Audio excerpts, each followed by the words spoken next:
Hello, good afternoon. This is BBC News with me, Ben Brown. We'll be going live to Downing Street in half an hour's time for the latest government coronavirus briefing. First of all, our headlines. The UK economy shrank by 20% in April because of the coronavirus lockdown. It is worse than economists had predicted. We've always been in no doubt this was going to be a very serious public health crisis, but also had big economic knock-on effects. And I'm afraid, surprised by the figures that we've seen. The UK will not extend the post-Brexit transition period. Michael Gove says the European Union has been left in no doubt about the government's position. I made clear to Maroš Šefčovič, the Vice President of the European Commission, we would not be extending. That's it. We are leaving the transition period on December the 31st. Boris Johnson says it is shameful that statues are having to be boarded up because of concerns they'll be vandalised. Families of more than 400 people who've died with coronavirus demand an urgent public inquiry into the government's handling of the pandemic to try to prevent more deaths. The Paralympian, who is the only black board member of Britain's major sports, tells us much more needs to be done. And coming up in half an hour's time, that daily Downing Street press briefing. It's led today by the Transport Secretary, Grant Shapps.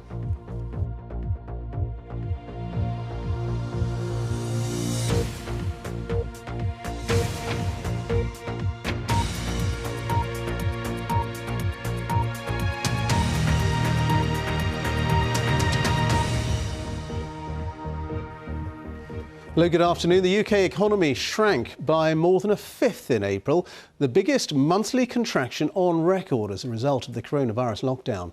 New figures from the Office for National Statistics show almost all areas of the economy were affected, with house builders and car manufacturers particularly badly hit. The Chancellor, Rishi Sunak, has said the fall is in line with many other countries which are suffering the impact of the pandemic. Our economics correspondent, Andy Verity, has been looking at the figures. This is the scale of the economic plunge in April. 10 times the size of any previous dive, much larger than the global financial crisis and much faster than the Great Depression of the 1930s. This gym in Altrincham near Manchester is among thousands of businesses that thrived before lockdown, part of a chain with 100,000 members and 700 staff. But now most of them are on furlough and the gym's eerily quiet, as it has been for 3 months. So we have huge super-scale facilities here. Its boss, like many others across the economy, has somehow got to find a way to pay the firm's bills when its income is zero. We've had no revenues coming in since the shutdown on the 21st of March, and of course considerable recurring costs in the interim, and so it's been exceptionally challenging to manage the cash reserves that we have on the way through while protecting our teams and making sure that we don't build a creditor wall on the other side that is too difficult and takes too long to unwind. Among the hardest hit sectors were accommodation and food, with activity down 41% in the 3 months to April, with education and transport and storage also badly hit, each down by more than 18%. This is completely unprecedented. The size and suddenness of the economic downturn is without precedent in economic statistics or the experience of the UK economy.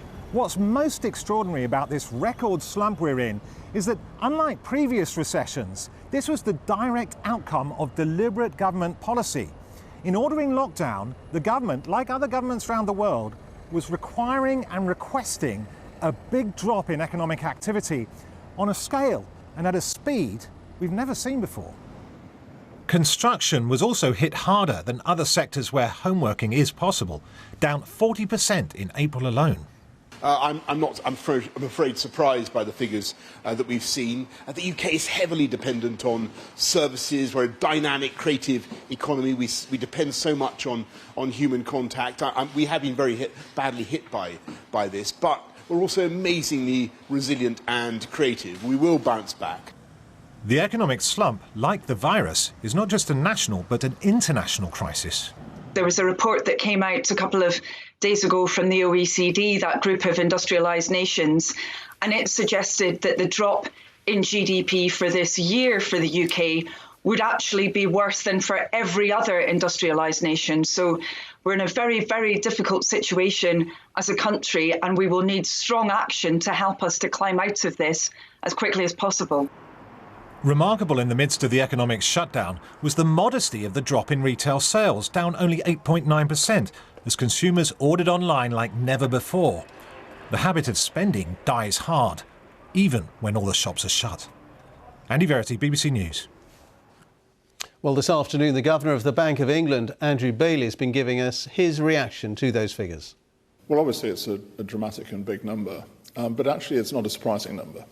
The economy clearly closed down substantially in end of March into April, so it's not surprising. It's actually pretty much in line with what we were expecting. Now, the big question, of course, is obviously what happens next. We monitor a lot of very high-frequency data these days. We have a lot of access to that data, which is why we had a reasonably good read on what was going to happen in April. We see signs of the economy now beginning to come back into life in the high-frequency data. We do see that. It's early days, and obviously I don't want to emphasise too much. It's a gradual coming back into life, but we do see those signs.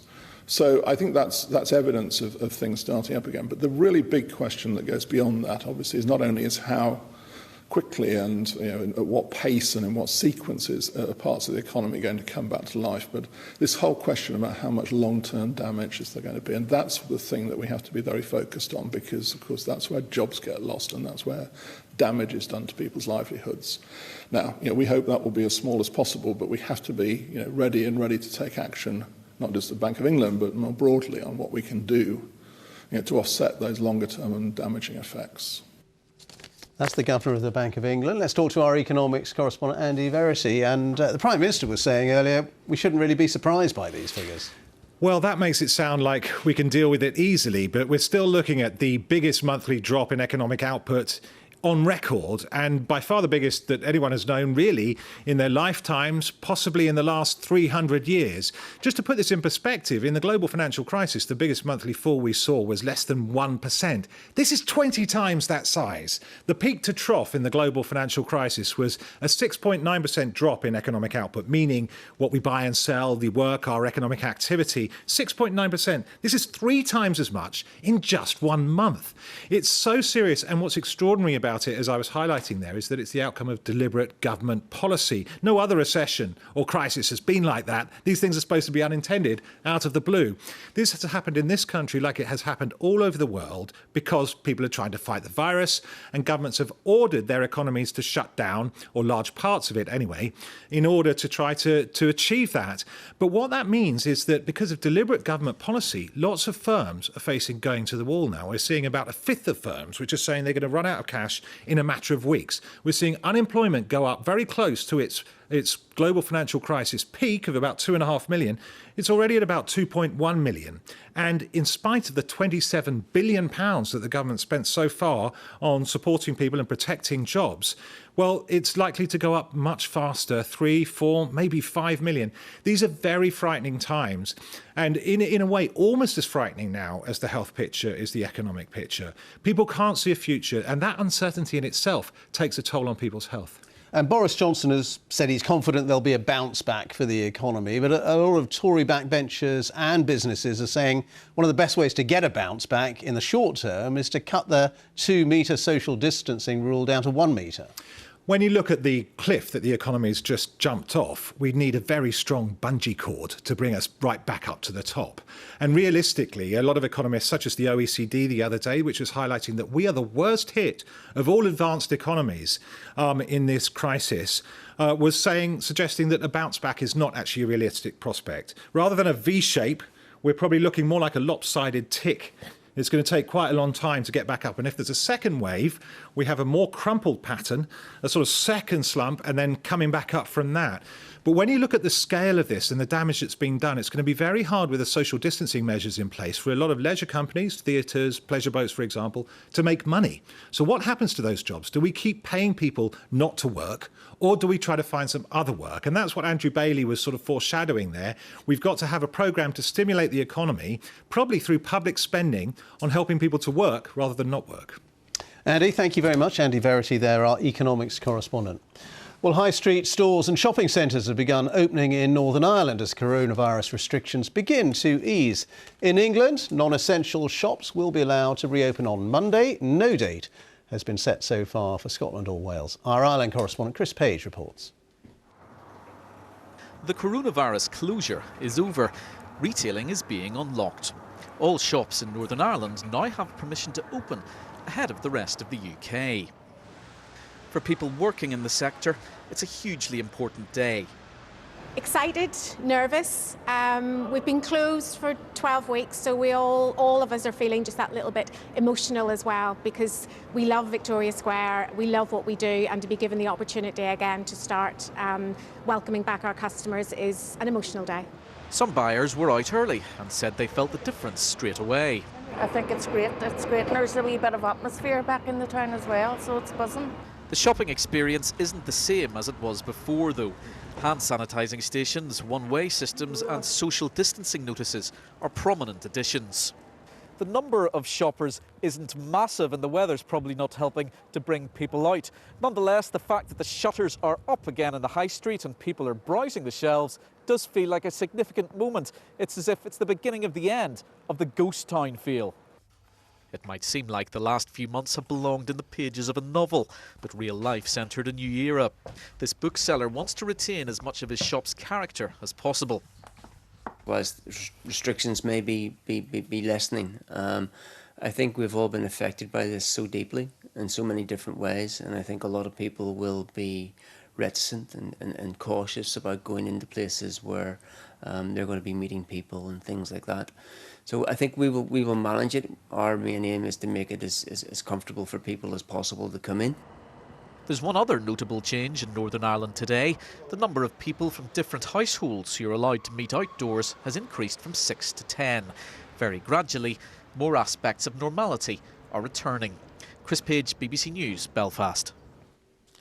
So, as we've been hearing, from Monday, non-essential shops in England will be allowed to reopen. But how keen will shoppers be to visit the high street after 12 weeks of lockdown? Well, our Consumer Affairs correspondent Sarah Corker has been finding out. Sprucing up the high street for the grand reopening. I've obviously got posters on the door. Yeah. I've got hand sanitizer. After 3 months with no customers, Laura's gift shop is slowly coming back to life. Got a one-way system in place. She's now set up to welcome socially distant shoppers on Monday. Just said a maximum of 2 customers at any time, so once somebody leaves, somebody else enters. Yeah. Arrows here is 2 metre distance from the tail section, and then obviously this arrow out towards the door. Before the pandemic hit, almost 25% of shops here in Bishop Auckland were empty. Laura and her mum Carol know there are tough times ahead. We want, everybody really to shop locally. There is part of me that does believe that some people's shopping habits will have changed forever, but then I believe that there is a lot of local people that will support their high streets. Just have to go for it. Get upset. What's making you upset? The thought that we could possibly not be here this time next year. We will. We will. We will. We've worked hard for what we've got. We have worked so hard though, haven't we? It's just the two of us. Lockdown is costing non-essential retailers an estimated £1.8 billion a week in lost sales. And will customers feel safe enough to return? Will you be going in those shops? Not on Monday, not at all. I literally don't want to be there because it'll be too busy. I don't particularly like going shopping at the moment anyway. I felt safe. Not a problem. Keep your distance. Anybody coughs, run. For shopping centres used to thousands of people coming through the doors every day, this is social distancing on a massive scale. And here at the Metro Centre in Gateshead, they're using technology to help manage the flow of customers. We've got flow counters, so effectively counting in at doors. We've got heat mapping, so we know where people are within the centre through our Wi-Fi technology. We've got 300 shops here, and 80 to 100 are opening for the 15th, and the rest will be phased in. Retailers have suffered a severe economic shock. Businesses here hope the path to retail recovery will be led by smaller high streets as people rediscover what's on their doorstep. Sarah Corker, BBC News in Bishop Auckland. Well, let's talk now to Anna Blackburn, who's Managing Director of the jewellery chain Beaverbrooks. Thanks very much for being with us, Anna. And I think you're reopening all 70 of your stores in England on Monday. Do you think people will be coming back to your stores? The shoppers will return? Indications are very strong. We've had a lot of interest from customers, a lot of inquiries about when we're opening and appointments, people wanting appointments to come and see us. So we are cautiously optimistic that customers will come out knowing the measures that we've put into place for safety and security of our customers. What are the measures you put in place out of interest? Are people going to be able to walk into a store and actually try on a ring or a necklace or whatever it is? Well, I'll take it from the beginning. So they won't just be able to walk into a store. We will have barriers on our entrances, and every customer will be met by a member of our team wearing a visor, wearing PPE to establish what they are looking for. The store is set up and laid out to social distancing regulations. We will be sitting customers down. We will be serving them with Perspex screens so that the selling teams don't need to wear PPE. We will have the usual hand sanitisation. We will be sanitising the stations before and after, but we will be able to enable customers try on jewellery and watches. I think it's such an emotive product often and such an emotive purchase for customers that to be able to come in and try it on is essential. So we have invested in specialist jewellery cleaning to be able to make sure that we can safely enable our customers to try on, the jewellery and the watches. I think you employ, about 1,000 people or so? I mean, how hard hit have you been by the lockdown? It's been really tough. Over 900 of our 980 people have been furloughed. We have, with the exception of around 2 weeks, been able to continue our e-com business, but that is usually around 20% of our turnover. So although we've seen significant increase in online trading, it certainly hasn't made up for obviously the 70 stores closed, and never in our 100-year history have we seen anything like it. To be closed and not trading for 12 weeks has been exceptional. And the measures you've described, shields, face shields, that kind of thing, I mean, on the face of it, you could think that it might put people off. But on the other hand, I don't know, we're a nation of shoppers, aren't we? Do you think people are keen to get back into the shops? I think from the feedback we've had from our customers, certainly, I think the fact that we've considered the customer journey from the beginning right through, and the fact that our focus has been on the safety of our people and our customers, it's been all about building consumer confidence, and they know they can come into Beaverbrooks and they will have the experience they would expect when buying such special product, and they will be in a safe, controlled environment. So yeah, we're quietly and cautiously confident that people are going to want to come back and be able to try on the product and be able to get the advice and the expertise from our teams in store. But of course, we all know the high street in this country has been struggling against online, and in a way, this lockdown was pretty much the last thing you needed. I think lockdown has definitely increased the speed and popularity of online, there's no doubt, because people haven't really had any other choice. But I also think, you said it before, we are a nation of shoppers, and I think there will be some people who will be really keen to get back out straight away. There will be others that will venture out slower and more cautiously, and I think it is, for us, it's about making sure we give that one-on-one experience, and it is experiential for our customers. It needs to be different to shopping online, and I think that is through the experience that people get and the expertise when they come into store. All right, good to talk to you. Anna Blackburn, there, Managing Director of the jewellery chain Beaverbrooks, and good luck on Monday. Now, the government has updated its reproduction number, the so-called R number, and published regional R values for England for the first time. So the average R value for the UK as a whole remains at between 0.7 and 0.9. The figures show that the R number is highest in the southwest of England, where it's between 0.8 and 1.1. Well, our head of statistics, Robert Cuff, is with me now. Just talk us through then these latest R number values that we have and why they are significant.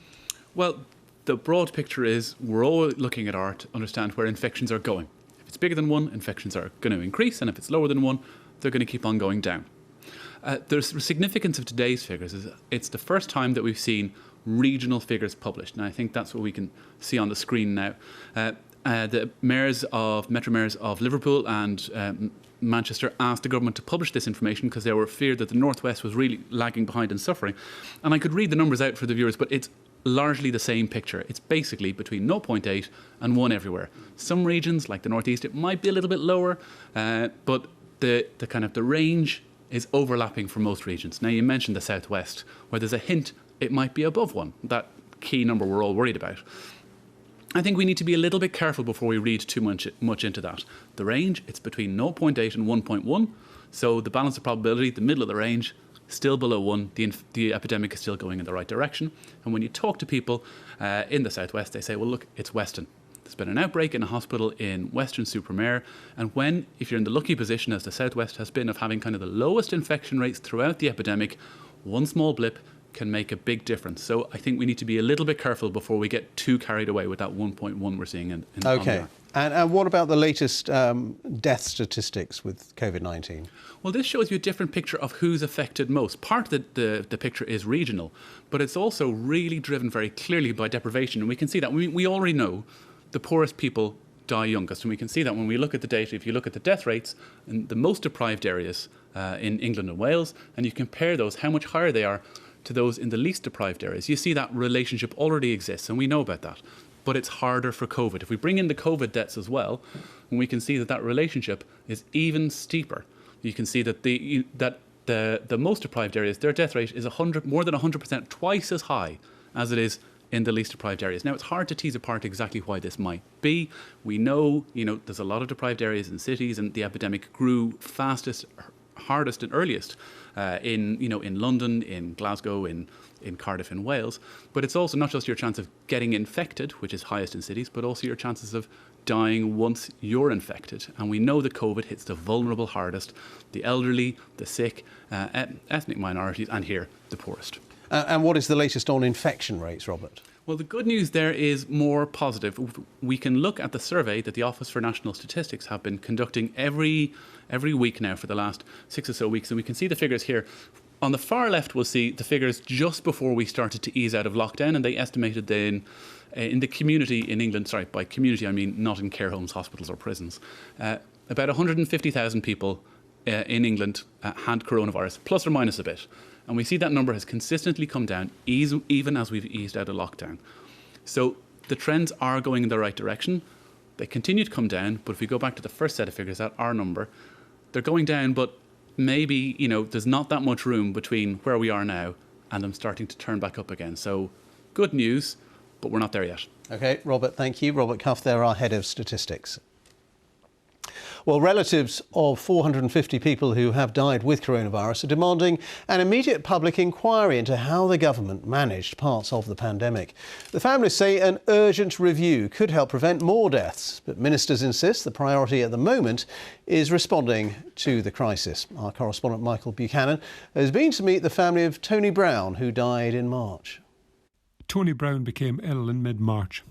Dad was very, very nearly retired. He was 65 years old. The father of two had a dry cough and a temperature, which NHS 111 told him to treat with paracetamol. And at that time, what we were hearing was constantly this stay-at-home message, stay at home, protect the NHS. Tony woke up one morning with chest pains. An ambulance was called. Moments after he got to hospital, he had a cardiac arrest. And after 11 attempts to resuscitate him, he passed away. He tested positive for coronavirus after his death. When you have gotten ill, when is the appropriate time to go to hospital? It wasn't clear, no one knew that. We were trying to wait it out, everyone was trying to wait it out, and we were trying to wait it out. And if you wait too long, it turns out it kills you really quickly. The group COVID-19 Bereaved Families for Justice say an immediate public inquiry will prevent more deaths. They say decisions on everything from easing the lockdown to a possible second spike will be improved if they're exposed to external scrutiny, as people will understand how conclusions are reached. One of the real problems is that the government has lost the trust of the public, and what that means is people aren't really following the lockdown rules, even if they understand them. And what that means is more transmission and more deaths that can be avoided. Good evening. At the Downing Street podium each evening, ministers have been reluctant to admit any mistakes, but their advisers are reconsidering events. On Wednesday, a leading scientist told MPs that with hindsight, many lives could have been saved. Had we introduced lockdown measures a week earlier, we would have reduced the final death toll by at least a half. It's so brutally, gut-wrenchingly painful to hear that essentially that you're right, that an earlier lockdown would have stopped so many people dying. It may well have stopped my dad from dying. And if anything, it just makes it feel more pointless, like inaction was the reason that my dad died. Ministers say that at the moment their focus is on responding to the crisis. The families argue that that should be possible while also learning lessons. Michael Buchanan, BBC News. Now, it is usually one of the biggest events in the royal calendar, but this year the celebration of the Queen's official birthday will look very different. Instead of Trooping the Colour, there will be a much smaller ceremony held in the grounds of Windsor Castle. As our royal correspondent Sarah Campbell discovered, most of the horses that would have been involved have spent lockdown enjoying the Leicestershire countryside and are only now retraining for their return to ceremonial duties. Preparing to get back on parade. For the equine stars of Trooping the Colour, training is underway once again. When the horses come back from grass, it's been like they've been sat on a beach for a few months, eating lots of pizza, generally a lot fatter. Trooping the Colour is an important fixture in the regiment's calendar. It's the epitome of precision, pomp and pageantry in front of huge crowds. The horses love it. They love their work. They love the attention they get as well from it all. So you'll all miss it this year? Yeah, everyone's going to be upset this year. Tomorrow, there'll be none of this. No royal family photo opportunity on the palace balcony and no 41 gun salute.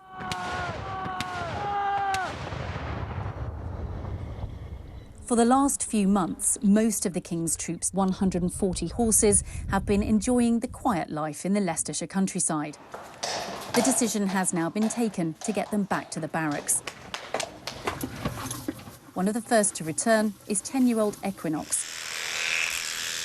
And in common with many of us, he needs a haircut. We take their manes off for safety reasons, because when they're in harness, it could all get all attached and tangled up. Units like the King's Troop Royal Horse Artillery exist to take the lead in big ceremonial and state occasions, all of which have been cancelled since March due to coronavirus. In normal times, Trooping the Colour would be one of the high points of the year. We march past Her Majesty the Queen first out of all the mounted regiments, who is our Captain General. So it is a huge honour, the opportunity to present not only our own guns, but also the guns of the entire Royal Regiment of Artillery to Her Majesty is a great privilege. A great privilege which new recruits like Emma will miss out on this year at least. She's spent lockdown on site, looking after the small number of horses who've been stabled here throughout.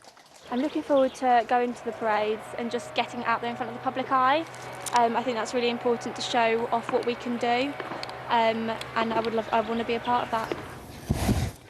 Here at the barracks, they are champing at the bit to get back out on parade, with humans and horses ready to resume their official duties as soon as it's deemed safe to do so.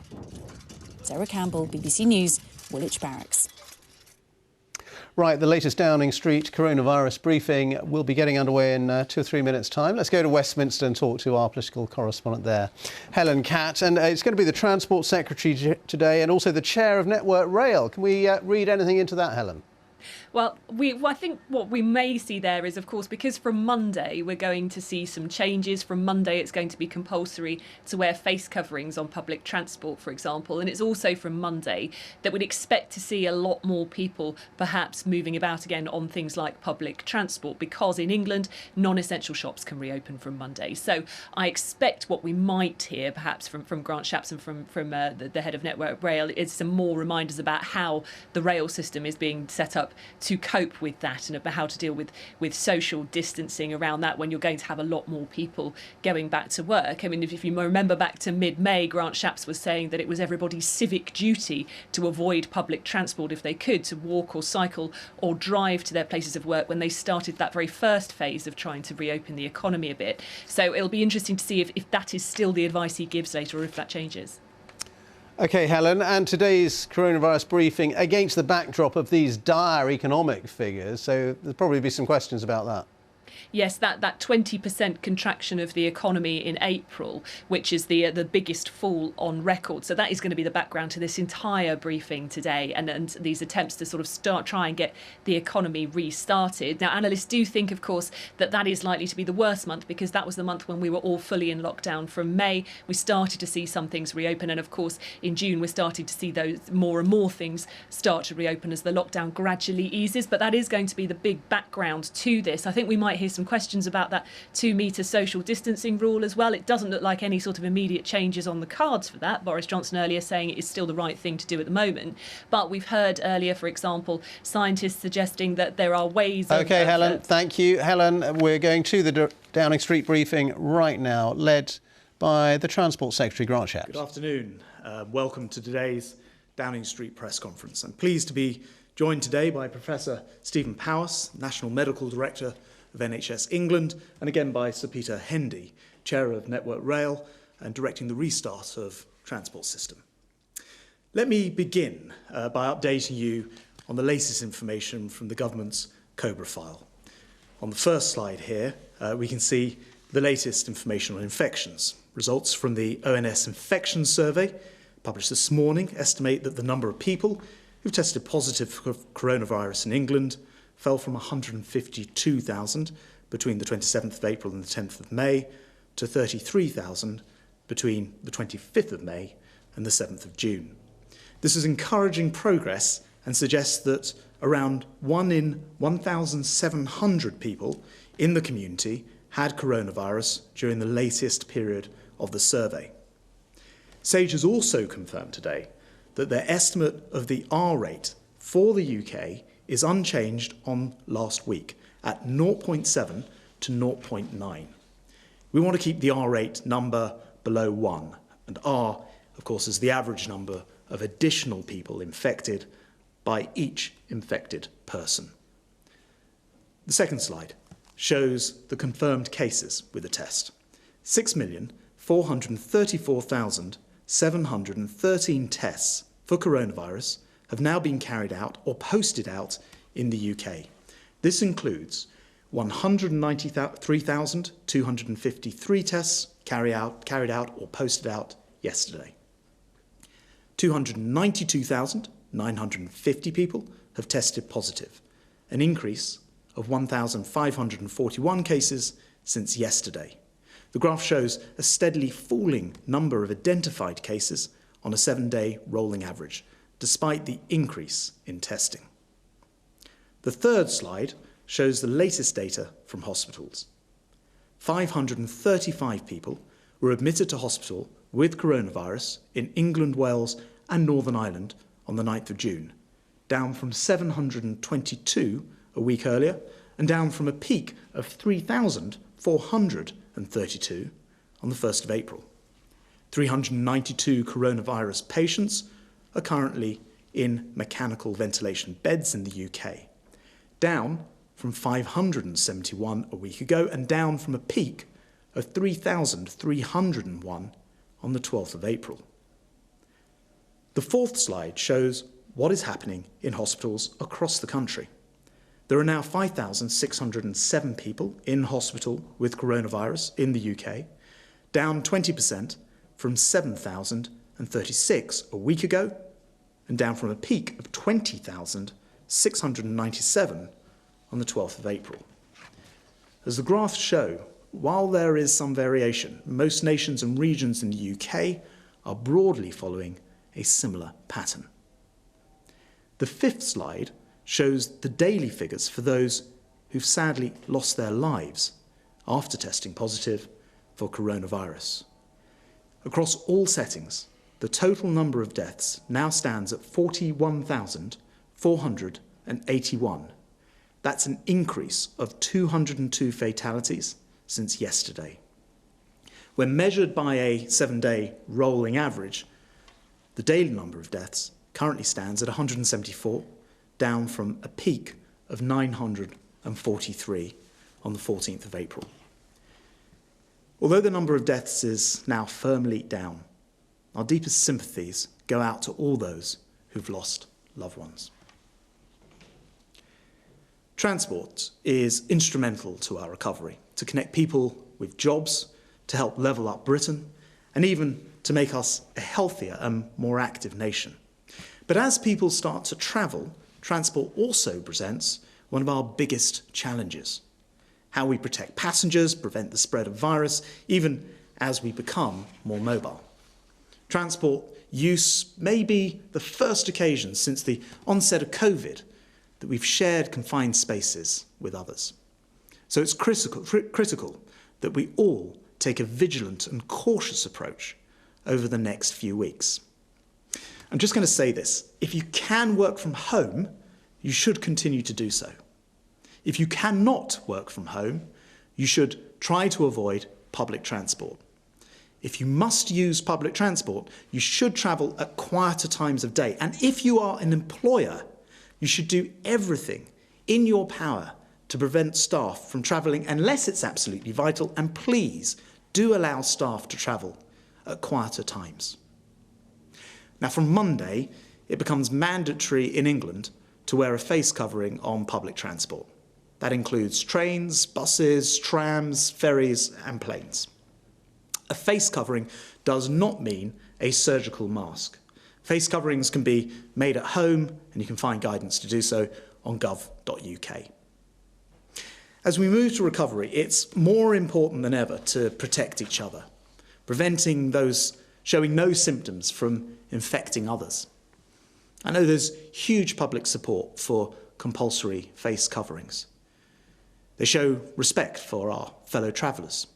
But for clarity, transport operators will be able to refuse permission to travel where someone isn't using a face covering. And this weekend, I'm taking powers through the Public Health Act, leading to fines for non-compliance too. We'll take a gentle approach to enforcement during the first couple of days. And help will be at hand. In addition to the British Transport Police, the staff from Network Rail, from TfL, Transport for London, and transport operators, in the coming weeks will also deploy journey makers to assist and remind commuters of the need to wear face coverings. Plus, the Safer Transport campaign will provide plenty of reminders at bus stops and rail stations and on social media.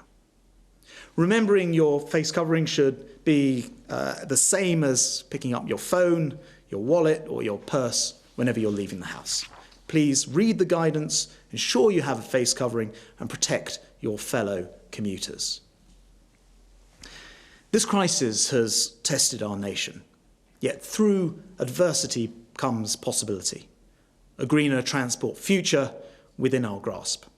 For example, through the £2 billion investment in the cycling and walking programme. The challenge, though, is to make transport, currently our biggest emitter of greenhouse gases, part of the solution, not of the problem.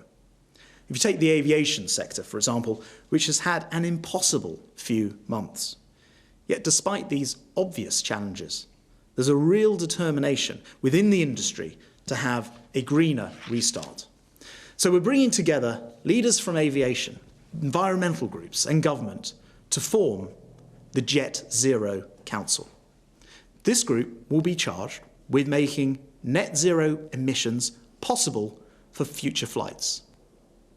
Our goal within a generation will be to demonstrate flight across the Atlantic without harming the environment. And today, we're backing a company called Velocis, who are building a plant for aviation biofuels in Lincolnshire. I'm also excited about a Cambridge University and Whittle Labs project to accelerate technologies for zero carbon flight. The shared experience of fighting coronavirus has changed us in many different ways. Although it's forced us apart it's also brought us together. Although it's tested us, it's also shown us at our very best. And although it's made us reflect on the past, it's focused us on those plans for the future. But now, as we become more mobile, we must not forget this insidious virus is still a threat. That not only means avoiding public transport if you can, it also means, from Monday, wearing a face covering on public transport, avoiding gatherings of more than 6 people, including to protest. Now, I understand that people want to show their passion for issues that they care deeply about, and we must never be complacent about stamping out racism and discrimination in this country. But please, for the sake of your health and that of your friends and families, don't attend mass gatherings. We've come a long way. As we move towards recovery, let's protect lives as well as livelihoods. Thank you very much. I'm going to turn to David from Sunderland, member of the public, who has the first question, and these are questions. Thank you for taking this question. It's likely that some businesses will not survive this pandemic, and therefore unemployment will rise. What specific plans do the government have to create jobs? Thank you. David, thank you very much for that question. And you're absolutely right. We've seen the scale of the challenge. We've seen the new statistics out today, and we recognise that in common with the rest of the world, we have an enormous battle on our hands, not only with the coronavirus and the recovery from that, but also with recovering the economy. And of course, during this entire pandemic, what we've tried to do is to put our arms around the British people to make sure that we have those schemes, including the furlough scheme, the business loans, grants to hospitality industry, and very much more besides, to try to ensure that jobs can be protected against what we hope will be a temporary, but albeit very severe, we understand, a jolt to the economy. So in terms of your question, David, we absolutely want to make sure that, first of all, jobs aren't lost where the businesses are just experiencing downturns because they've been closed these last few weeks and months. And secondly, to have a really proactive stance towards getting this economy going again when it is safe to do so. And it absolutely has to be stressed that the safety is the most important part of this. People have not given up weeks and months at home, sacrificed so much in order for us to throw that away with a second spike. But yeah, we will absolutely be coming forward with plans, making sure that we're protecting jobs as we've been doing throughout this, and making sure that people can get back into employment. Simon from Dorset has the next question, which I think is a written question. He says, we hear a lot about antibody testing, which will tell us if we have been exposed to the virus. What work is being done to establish if antibodies mean less risk of infection or possible immunity? And I think I can probably do no better than this to turn to the Professor. Stephen. Thank you, Secretary of State. Well, thank you, Simon, for the question. A lot of work is being done on the question of whether the development of antibodies after an infection is a marker of immunity. So after any infection, particularly virus infections, the body will generate these antibodies that act to ensure that the virus is controlled in the first infection, but more importantly, in any subsequent exposure to the virus, ensure that either the virus doesn't take hold in the individual or perhaps that the disease is a lot milder the second time round. I should say that antibodies are not the only way that the body's immune system works. There are other mechanisms for combating viruses, and there's a whole host of science around cellular immunity, so how cells respond, not just antibodies, which are proteins. But the important question here is we can measure antibodies. Indeed, we are now measuring antibodies. So we are beginning to get a sense of how many people have developed antibodies in response to the virus. And a very key question is, does that antibody response, does that positive test mean that there is immunity in the future? So it will only be time and studies over time that really tell us the answer to that question. But those studies are underway. For example, in the health service in the NHS, Public Health England have launched a study called SIREN. And SIREN is recruiting healthcare staff who may have been exposed to the virus into a study that will follow them over time to see, firstly, if they develop the virus again by the swab testing, and secondly, how that correlates, how that is associated with antibody levels and the positive antibody test that they may have been developed. And we have been encouraging as many staff as possible throughout our NHS organisations to join that study. So, short answer, we will only know in time, but we are certainly working on that here in the UK, and it is also being worked on internationally. Stephen, thanks very much. And Simon, thank you for your question. I'll turn now to Catherine Burns from the BBC. Catherine. Hi, this question is for you and Professor Powers, please. Twice as many people have died from coronavirus across the poorest parts of England and Wales compared to wealthier parts of the country. How can it be that where you live can double your chances of dying? Doesn't this show that more needs to be done to deal with health inequalities? First of all, I'll have a go at that, Catherine. Yes, I agree, but more always needs to be done to deal with health inequalities, and it's something we're very passionate about. And we were elected on the basis of sort of levelling up, by which we mean getting rid of the health inequalities, getting rid of the ability for people to have opportunities. The first question about jobs and access to jobs and productivity within different regions. I'm a Northern Powerhouse Minister, and part of my job is to make sure that the North, where people work every bit as hard, should have the same productivity, which is partly down to things like transport, housing, and many other things which lead into health inequalities as well. So yes, I think we're all convinced these things are all linked together.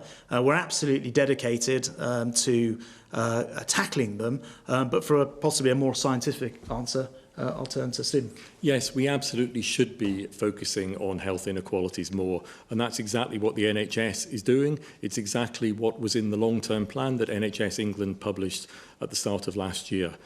It's the case that many of the risk factors that underlie COVID-19, so those things that mean you are more likely to do badly when you get the infection, like diabetes, like obesity, like heart and lung disease, we see more frequently in more deprived areas of the country.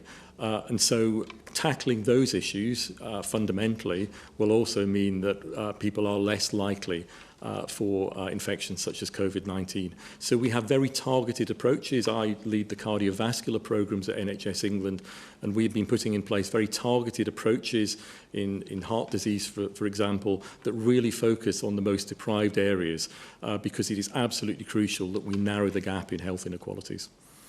Thank you. If I can just ask a quick follow-up question also to you and Professor Powers. There are reports that the Chief Nursing Officer, Ruth May, is either unwilling or unable to attend these press conferences anymore because she won't defend Dominic Cummings. Can you please tell me if this is true? And if so, do you think that is right? Well, I don't think it is true. She's attended them many times before. I noticed actually that at the top of the Number 10 Twitter feed, I see one of her tweets pinned, and so I'm absolutely sure she's been a regular contributor before, and I'm sure she'll be back here again. I don't know anything about the various discussions, but all I can say is that I've been here many times saying exactly what I think. Thank you. Thank you very much, and thank you, Catherine, for your question. I turn to Tom Clark at ITV.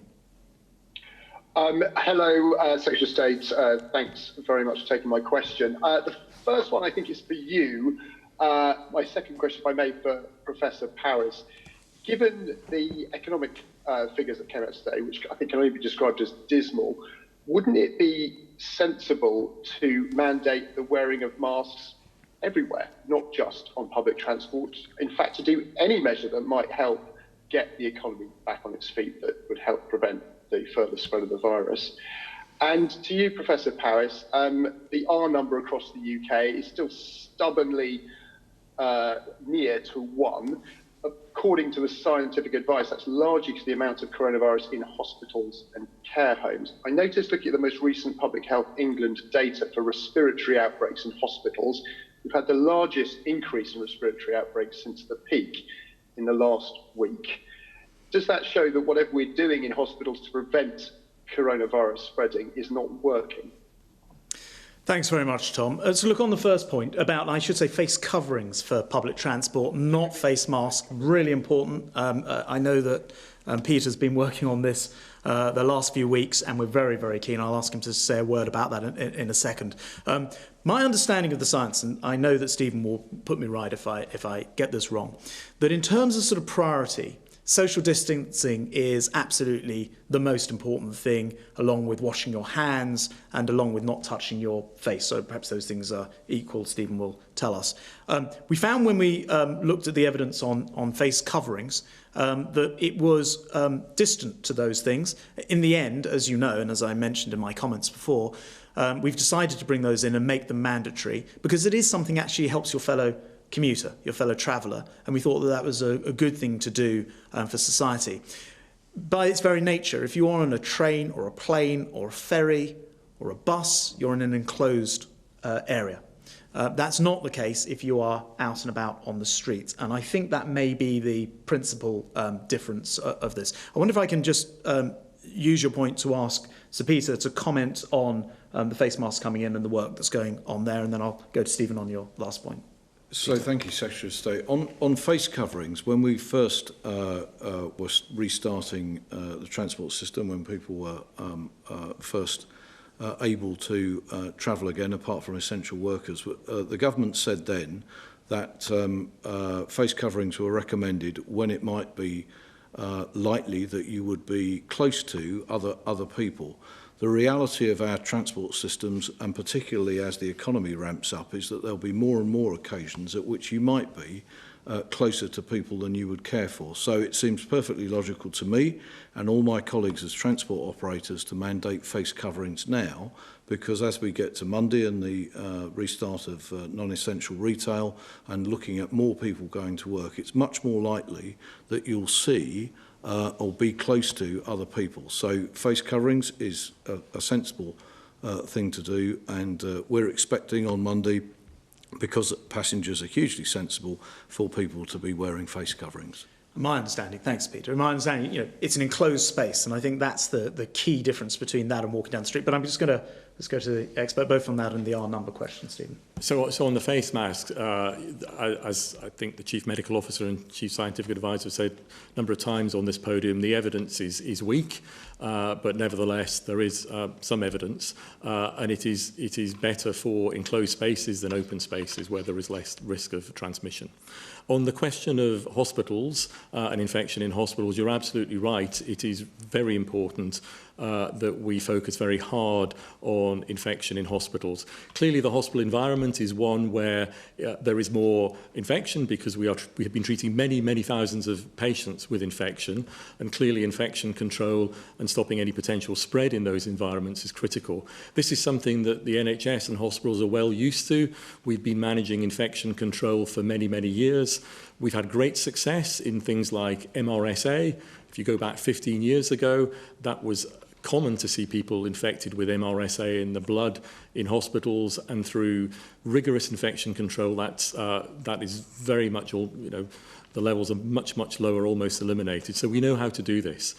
So as we've learnt more about this virus and how it spreads, for instance, the potential for asymptomatic individuals to spread, we've been working closer and closer with our hospitals and other healthcare settings to ensure that we have the policies, the processes in place to ensure that we minimise the risk of spread.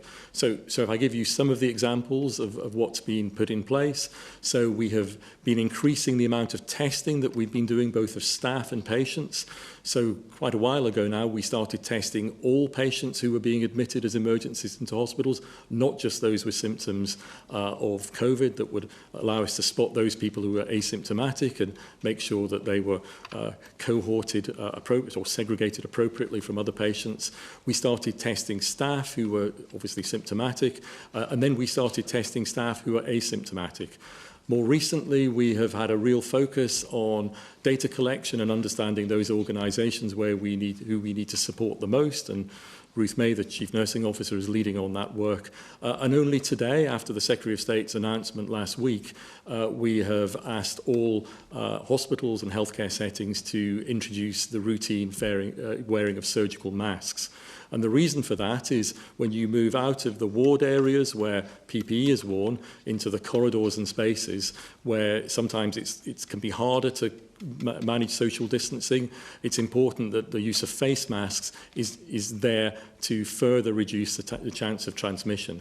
So we have progressively, over the course of this epidemic, introduced more and more measures as we've learned more about this virus to really minimise the risk of transmission in hospital. But you're absolutely right, it's something we have to continue our focus on and ensure we control. Tom, you want to come in very briefly? Just quickly then, why do you think you've seen an increase in outbreaks in hospitals in the last week? So I think as we are moving now from a community incidence, so community amount of infection that is reducing, what we will begin to see over time is more focus on individual outbreaks. And of course, that might not just be hospitals, there might be other settings. You will know from international reports that abattoirs and meat processing factories have been subject to outbreaks, possibly because in a cold environment, a very cold environment, the virus is more stable. So I think we are now moving from a period of time where we've had to focus on a high level, that surge of infection in the population, through to managing more discrete outbreaks, which, as again you have heard at this podium, will mean more local interventions to manage that. And again, that is something that Public Health England, that local directors of public health and local government and the NHS is used to dealing with. In non-epidemic circumstances, from time to time, we do see outbreaks of infectious diseases, and we know how to manage them. Tom, thank you very much. I think it's just worth mentioning and reminding people, Stephen, that from Monday people should take face coverings to hospital if they're going there for any reason at all. Thank you. Let's turn now to Ashish Joshi from Sky. Ashish. Thank you very much. My first question is to you, Mr. Schatz. You were talking about the importance of the R rate. For the first time today, we've had a regional breakdown. So while nationally we're still at 1 or just below, in the southwest we've got a range of between 0.8 to 1.1, which takes us above that all-important number the Prime Minister has talked about so many times. Are we moving now towards the very real possibility of regional lockdowns? Thank you. So my understanding, again, it'd be wise for me to turn to medical expertise, but on the R rate and the way that's been published today, the range, as you mentioned, is 0.7 to 0.9. Nationwide, and we're confident that from what we understand from SAGE that it's therefore less than 1.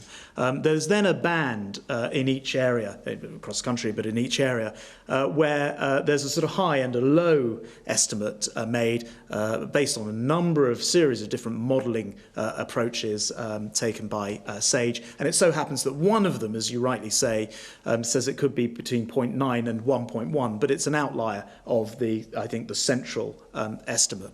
To answer your question directly, we are very interested, of course, to be able, the more data we can analyse, the more we can see where there are outbreaks. I noticed today we're at 193,000 plus tests done or sent out. So we've got a large number of tests being produced, and that gives us much better, more informative data about where issues might bubble up in the future. So I wouldn't want to rule anything out, but I think probably that southwest figure today isn't quite as maybe being reported. But again, I turn to the expertise of the Professor.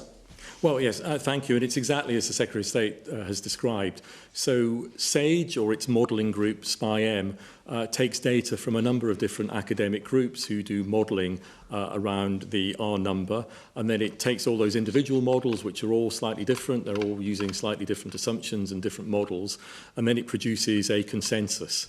And when it produces that consensus, it essentially has a central most likely projection and then a range around it, which represents that you can never be completely confident on a single central projection, and there is a range, what we call a confidence limit, that you might be familiar with in statistics. As you said, SAGE for the first time today has published those regional R values. They do have central projections and ranges, and the important thing is that in all regions, the central projection within that range is below 1. Thank you. Ashish, do you want to come back? Can I just ask, we've been speaking to local businesses and people in the southwest region today.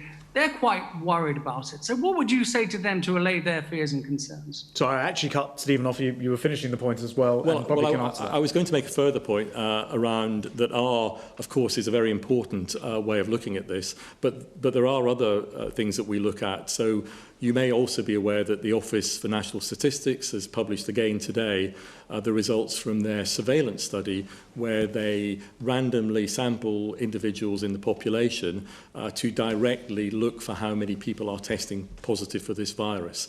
And that study has shown that over the last month or so, or last few weeks, we have seen a steady reduction in their projection of the number of infections in the community.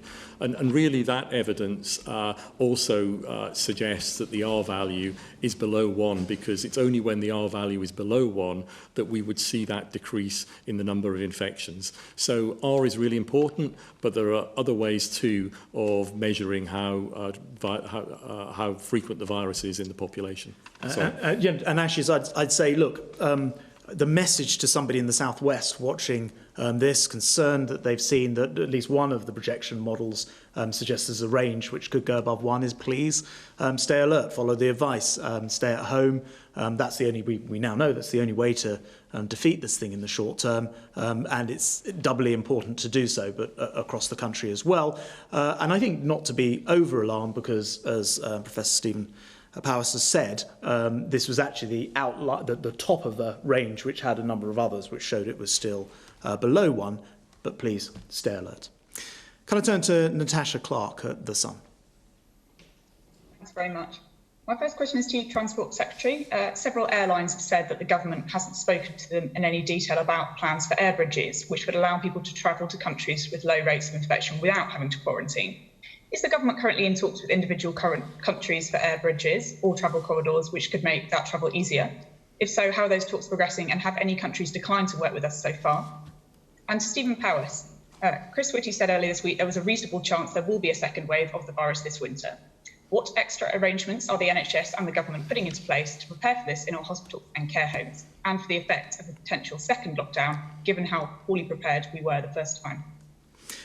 Natasha, thanks very much. I mean, as Transport Secretary, of course, I spend a lot of time speaking to the whole of the aviation sector, amongst many others, and including on issues to do with things like the quarantine, which is the basis of the reason why air bridges would be interesting at all. And first of all, just on the quarantine, I mean, I think most Brits understand that we've sacrificed a lot. We've stayed at home. We've been fighting this virus, getting the R number below 1. What we don't want to do is end up sort of essentially re-importing it, either by people coming here or Brits going abroad and coming back. So I think the idea of quarantine is the right thing to be doing, and I note that it has broad public support. But you're absolutely right. We've always said it would come in as a blanket thing initially, and that's what happened, and that we would look at whether it would be safe to, for example, open up what you call air bridges, might better be described as travel corridors, because of course you can get here by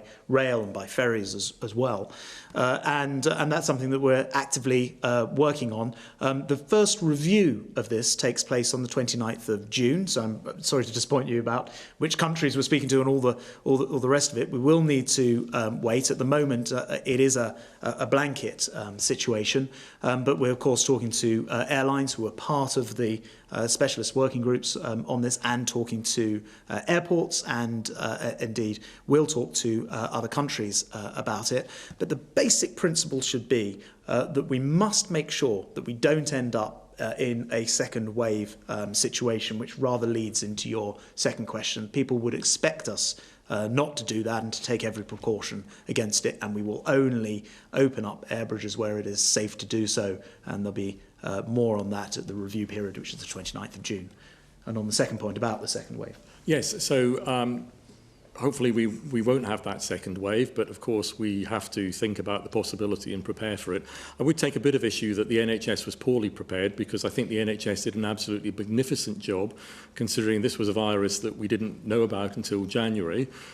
started coming to the UK in February and March, and then we saw that huge surge in March and April.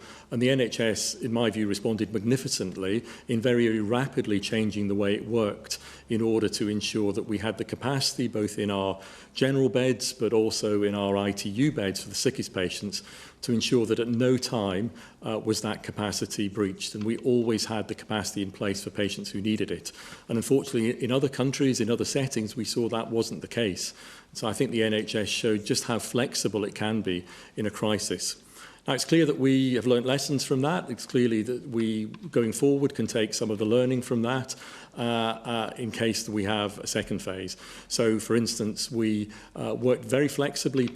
Staff worked flexibly in ways that they may not have done previously, and that will be possible again going forward. The Nightingale hospitals were built in case we need them, and we're actively considering what we need to do with those going forward to ensure that if there is a second wave, we have capacity in place. And we're also looking at usage of beds and, for instance, in outpatients and other areas, much more video consultation and much more remote consultation. So different ways of working, some of which we've wanted to do in the NHS, but we have done in an accelerated fashion.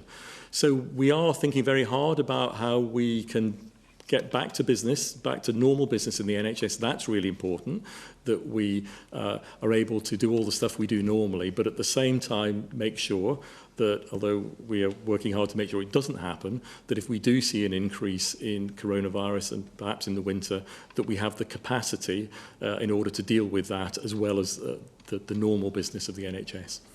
Thanks, Stephen. Natasha, was there anything you wanted to come back on? I just follow up with you, Transport Secretary. What do you think would be the best measure, in your view, to replace the quarantine system with, if indeed, after this review, you decide that a different approach needs to be taken? Obviously, the Home Secretary's discussed testing airports, and obviously you've mentioned air bridges just now. What do you personally think might be the best replacement for it?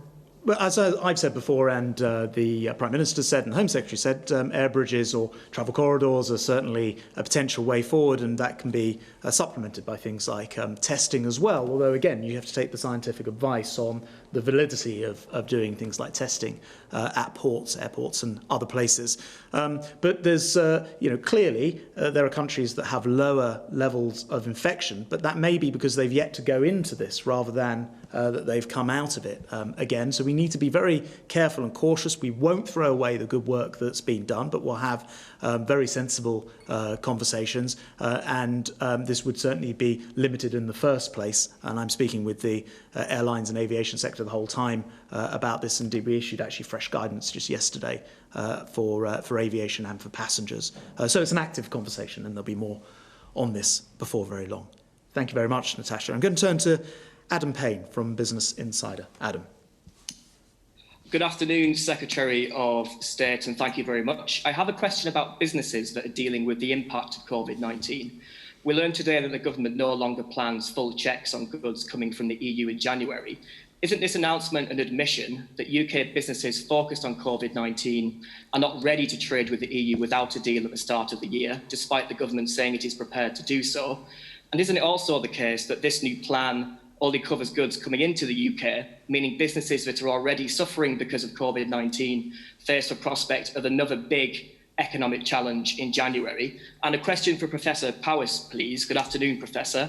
There have been reports recently of concern within the pharmaceutical industry that the combined strain of COVID-19 and leaving the EU without sufficient trading arrangements could put the NHS in a position where it doesn't have enough medicine supplies. Is this a possibility? And if so, how concerned are you by it?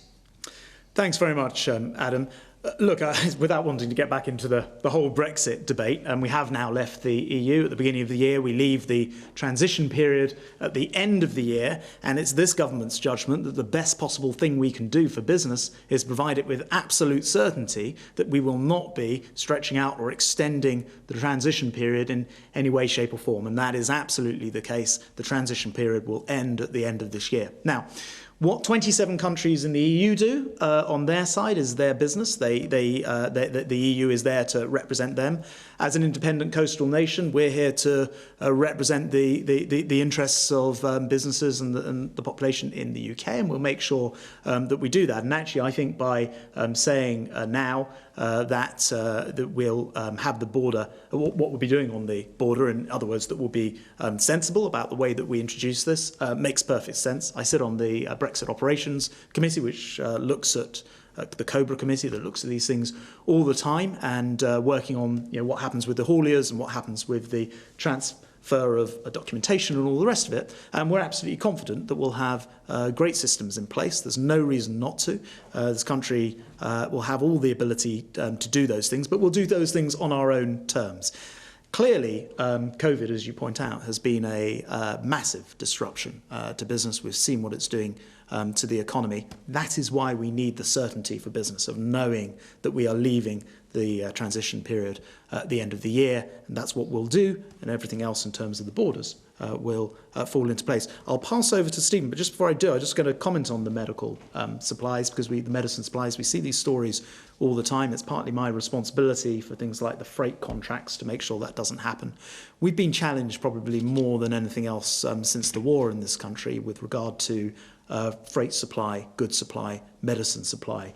And it is the case that we have been able to pass that test and never have a shortage of medicines with everything that's been going on in the international demand through COVID. So I'm absolutely confident we'll be able to do the same through the end of the transition period. Stephen. Yes, so thank you very much, Adam. So, of course, medicine supply is very critical for the NHS and for all our patients. And colleagues at the Department of Health and Social Care keep a very close eye on all those supply chains, of course, with support from the NHS and particularly the chief pharmaceutical officers of the four nations and their teams. We did a lot of work on that in preparation for Brexit, and indeed COVID has meant that the teams have had to do even more work on medicines, and particular medicines that are used in critical care, for instance. So I think we have a very good understanding of those supply chains, and we're able to look ahead and see where problems might arise and deal with them. And I should say that disruption to medicine supply is something that happens all the time for a whole host of reasons. There may be problems in manufacturing plants around the world, for example. There might be regulatory actions. And as the Secretary of State has said, we are very good at dealing with those, seeing where they happen and putting in place alternative arrangements. So we do know how to do this, but you're absolutely right. It's something that is critical to keep a very close eye on. Thanks very much, Stephen. Thank you, Adam. And I'll turn now to Gemma Mitchell at Nursing Times. Hi, thanks for having me. The coronavirus pandemic has intensified already existing racial inequalities in nursing. What solid and measurable action is being taken to ensure the NHS and social care system is a safe and supportive place for all our nurses, but particularly those from ethnic minority backgrounds? And secondly, we've heard concerns that student nurses who answered the government's call to join the frontline in response to COVID-19 are being asked to carry out duties beyond their level of competence. Is this acceptable, and what structures have been put in place to ensure students who have opted in are fully protected and supported? Thank you very much, Gemma. We'll look on the first question about making it safe for people to work in what are sometimes, by their very nature, higher risks areas of public service, sometimes like medicine. We take that incredibly seriously. It's the reason we did that PHE, or asked for that PHE report that reported at the beginning of the month.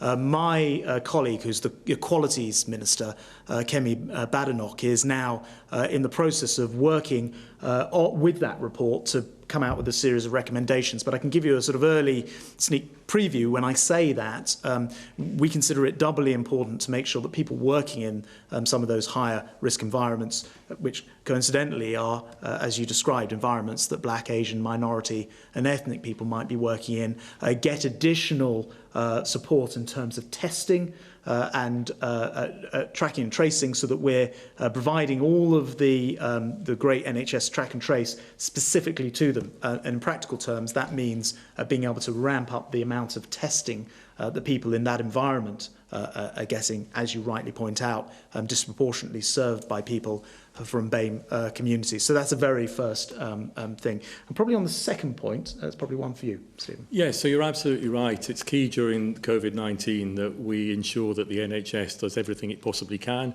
to ensure that its nurses, but all its all the groups working within the NHS, where they are potentially at higher risk of COVID. And as you know, we have begun to understand the risk factors for that. That includes ethnicity, but it also includes obesity, it includes age, it includes being male, that our individual NHS organisations are able to understand that those individuals need additional support, that we need to risk assess individuals against the work they're doing, and where necessary, redeploy them if that reduces risk. Of course, that's something that can only be done on an individual basis because individual circumstances are different and individual risks are different. But we have worked with groups outside the NHS to issue guidance, independent expert advice to healthcare organisations as to how they should do that risk assessment and the sorts of things that they may be able to do to support those staff. I think on your second point of ensuring that everybody is working within their scope of practice, within their capabilities, of course that is true across all healthcare professionals, and it is the case that people should be working in areas in which they are competent and feel competent, and local organisations, of course, with others such as Health Education England, are there to make sure that that does happen. Stephen, thank you very much. Gemma, thank you for that. And sorry, did you want to come back in? I've just had one more quick question about student nurses. The new academic year is fast approaching, and student nurses are still not sure what their courses, what shape their courses are going to take from September. When are they going to get clarity around that? And is the government making any contingency plans for the possibility that student nurses might have to extend their courses because they haven't been able to meet, say, the clinical hours required due to the pandemic, and therefore not as many nurses are going to be qualifying at the end of the year as we expected? Gemma, thanks. Stephen, do you know? Well, I think one of the things that is generally true as a result of COVID, and I think this is education, higher education in general, which would include nurses but other professional groups, is that universities, institutes that do that teaching are having to rethink the way they deliver teaching. And you're seeing that in universities in general, and I think you will see that in individual courses. And I know Health Education England, who have responsibilities in this area, are working very closely with the providers who provide training to student nurses to think how we can most effectively deliver that training in a COVID environment where it will be less possible to do the sort of face-to-face teaching in some part of the courses that we've traditionally done. Now, as it happens, I think many universities, many institutions have been moving in that direction over time and thinking about different ways of teaching. And as with many things, COVID-19 will accelerate that process. But what's important throughout all of this is that high-quality education is in place and it appropriately prepares people for the workplace. Gemma, thank you. Stephen, thank you to you. And I want to say thank you to Sir Peter as well. And just to finish off by saying, when I stood here at other times in earlier press conferences, we've been reporting deaths in the many hundreds and infections in the many, many thousands. And we are reaching a point now where those numbers have come down. But it's absolutely essential that we don't throw this away. It's going to be another warm weekend. It's very, very important that people continue to follow this advice. We do not want to be going backwards or facing a second spike. And of course, critically, from Monday, if you're travelling on public transport, which once again we ask you to avoid, but please remember, face coverings are mandatory in England from Monday. Thank you very much. So that's the end of the latest coronavirus press briefing at Downing Street. Grant Shapps there, the Transport Secretary. Let's just remind you of the main points that came out of that briefing then with Mr Shapps. And from Monday, as he said, it will be compulsory to wear face coverings on all public transport in England. Failure to do so may result in a fine or you being refused to travel. The Transport Secretary reminded us that if you can work from home, you should, but if you can't work from home, you should try to avoid public transport. Mr Shapps also said the latest UK figures on the pandemic are encouraging and that despite the increase in testing, new positive coronavirus cases do continue to fall. The number remains stable at between 0.7 and 0.9. And once again, the Transport Secretary told people that they should avoid mass gatherings of more than 6 people. It comes as the latest figures show another 202 people have died after testing positive for COVID-19 in the UK. The latest death toll now stands at 41,481. Let's go to our political correspondent Helen Catt, who was watching and listening to that briefing, and very much the emphasis on face coverings on public transport, and the Transport Secretary saying, you know, when you leave home, remember your face covering, just as you would make sure you've got your phone, your wallet or your purse, you make sure you've got your face covering too. Yes, as expected, because we are likely to see many, many more people moving about from Monday in England. This was designed to sort of reinforce those rules. And we got what's now become that sort of very familiar pattern of government advice on this, which is first off, try to persuade. So we've got there Grant Shapps using emotive language, like talking about it being a matter of respect to wear a face covering for other people, and talking about these new volunteers that are going to be drafted in to help give advice. So journey makers, they are very deliberately named to remind people of those games makers from 2012. So there's that sort of trying to encourage people to buy into this, if you like, as a first instance. But then again, that threat of enforcement if people don't comply. So Grant Shapps did say that people will be could be refused travel if they don't wear a face covering. He also said that he would be bringing in the powers to fine people if they also refuse to wear a face covering. So it is that very familiar mix that we're now seeing of the government trying to get across its messaging with that combination of persuasion and then enforcement if necessary. And Helen, one intriguing question that was put there was whether the Chief Nursing Officer is not attending these Downing Street briefings because it is thought that she would refuse to defend Dominic Cummings, the Prime Minister's chief aide.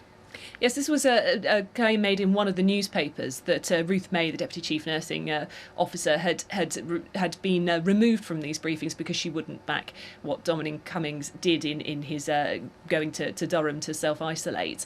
Now, of course, we've seen that sort of argument rage with other scientific figures over the last few weeks. So Sir Patrick Vallance and Chris Whitty both saying they didn't want to get involved in this. That's one of the briefings. Jonathan Van Tam, the Deputy Chief Medical Officer, a little bit more willing to sort of weigh in on this in recent weeks. However, this was put to Grant Shapps, this point about Ruth May. He said he didn't think it was true and he did expect to see her back at those briefings at some point. And generally the statistics, as Grant Shapps was saying, moving in the right direction, but a warning that, you know, the weather's going to be good again this weekend, so be careful where you go and who you go out with, and also a warning about going on demonstrations, on Black Lives Matters demonstrations. Yes, after last weekend, and we saw warnings then about not joining those, the Prime Minister today has said that people shouldn't be joining those protests, that there are other ways to make your feelings heard. And again, as you said, you know, another warm weekend coming up. They want to make sure that people aren't going to sort of go out and forget those social distancing rules, because the aim is not to have a second spike. So it's the sort of messaging that we would expect, I think, at this point ahead of another weekend. And again, ahead of that opening on Monday in England of things like non-essential shops, which means there are going to be more people out and about. And of course, the interesting thing, just to go back to Grant Shapps and public transport, is that message, though, still remains not to get on public transport if you possibly can use another way of getting to wherever you're going. So will that have an impact on how many people actually go and use those reopened high streets in England from Monday? Helen, good to talk to you. Thank you very much indeed. Helen Catt there, our political correspondent, with the latest from Westminster. Well, we're talking about those protests this weekend and ahead of those demonstrations that are planned in London. The Commissioner of the Metropolitan Police, Cressida Dick, has encouraged people not to turn up to planned protests this weekend due to fears over the potential spread of the virus. We are anticipating protests this weekend. As you know, last weekend the protests were marred by violence. Many people were determined not to have any violence. And so one thing I would say is thank you so much to those people who were peaceful last weekend and tried to keep other people peaceful. Please continue to send such a message. But I think people should stay away from these protests. It's clear that we're in the middle of a public health crisis, so it's not safe for them, it's not safe for the people around them. Secondly, we do have information that people are intent on coming to cause violence and confrontation. Of course, we will do everything we can to prevent violence and disorder. I'm very proud of what the officers did last weekend. It's always complicated policing public order, particularly when it turns violent, and we don't want that to happen again. But my message to people who I'm sure have very strong feelings about the issues are, this weekend, please express your voice in a different way and don't come physically to the streets of London. Met Commissioner Cressida Dick there.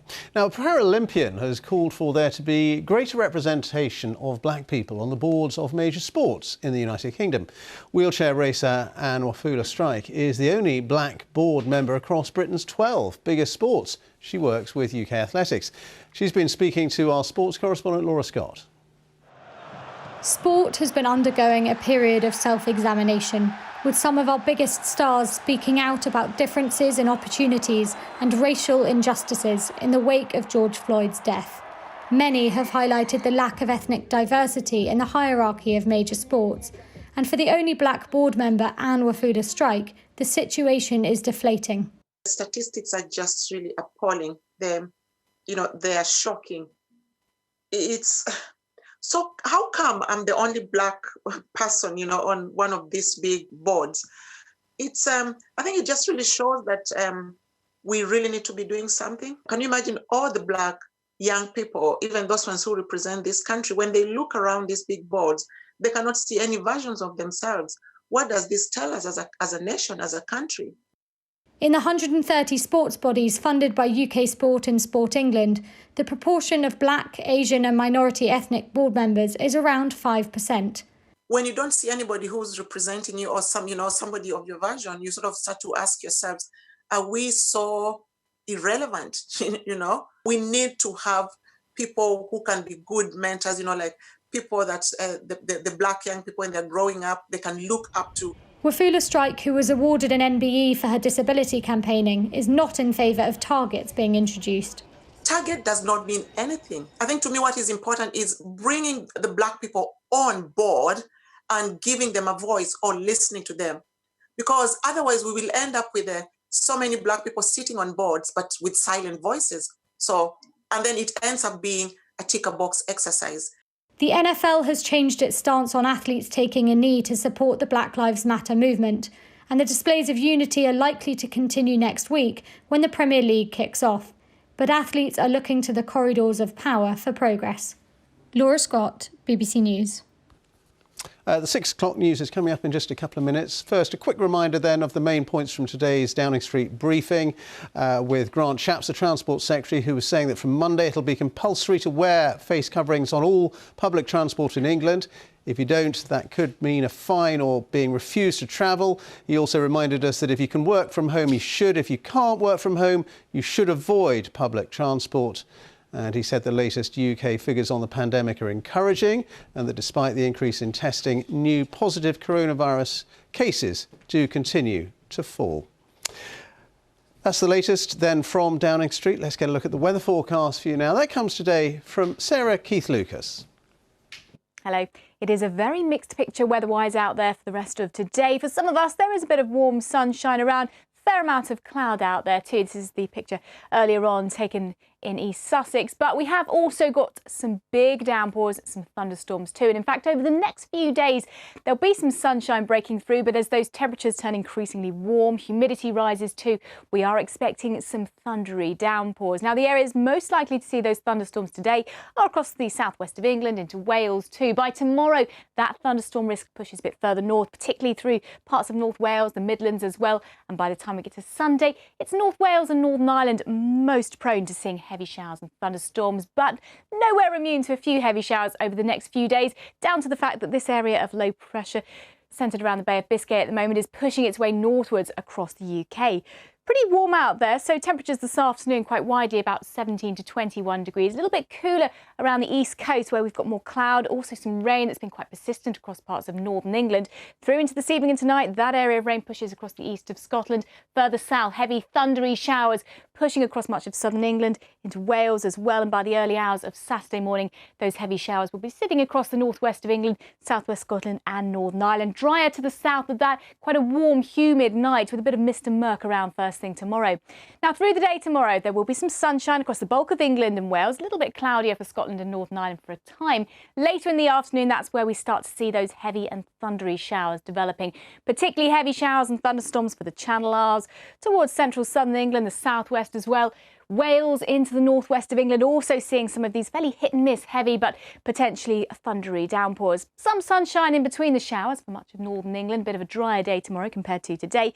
Northern Ireland and also for much of Scotland as well, particularly towards the northwest. It's going to be quite warm here with temperatures in the mid-20s. Into Saturday evening, and we're going to keep those heavy showers, the odd rumble of thunder, particularly across parts of England and Wales, heading through into the second half of the weekend, and another warm, humid day with some sunshine and some heavy showers. Thunderstorms possible, particularly for parts of Wales into Northern Ireland, and temperatures fairly widely between 18 to 24 degrees. Bye-bye.